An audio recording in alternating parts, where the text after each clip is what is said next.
When I originally took on the deviants, I made it a point to not look up anything about them, because I wanted each one to be a surprise to me.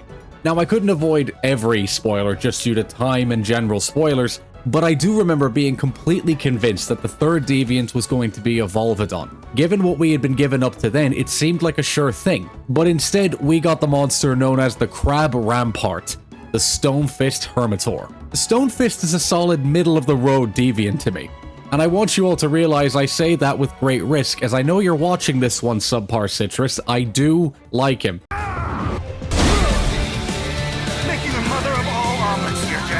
Also, you guys should check him out, by the way. He makes great stuff. Stonefist truly embodies the aspect of a monster's final form to me. This monster could have been a rare species, and I honestly wouldn't even blink. They're primarily still based on hermit crabs, still using the skull of a monoblos as a shell, making this my boy's most recent appearance in any game. Why are we still here? Hey, if Seregios made it into Wilds after Capcom hearing my plea somehow, I'm holding out hope. But again, focus. Being a deviant, Stonefist has some unique features to help it stand out.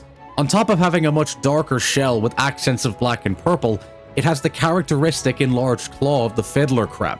While the fiddler crab uses this claw mainly as a display to attract females, Stonefist has a much more tactical use for it. Its entire exoskeleton is much stronger and harder to break than its normal counterparts, causing many weapons to simply bounce off, and even bullets are often returned to sender.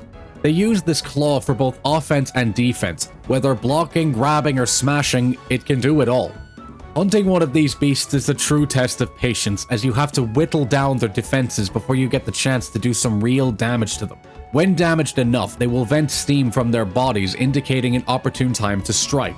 But if you do manage to slay one of them, you can create some pretty decent weapons. And also, I'm a big fan of its armor. And many can say I'm wrong, but I don't really care. They remind me of an NFL linebacker and cheerleader when put together. Why they chose this aesthetic? I have no idea, but I am a big fan of these designs. Stonefist is the final blockade before getting into what I consider the real metal testers, where the monsters will become much more complex and even more daunting to fight. Conquering a deviant is no small feat, but the further you go, you can really see the gap in strength between each of them.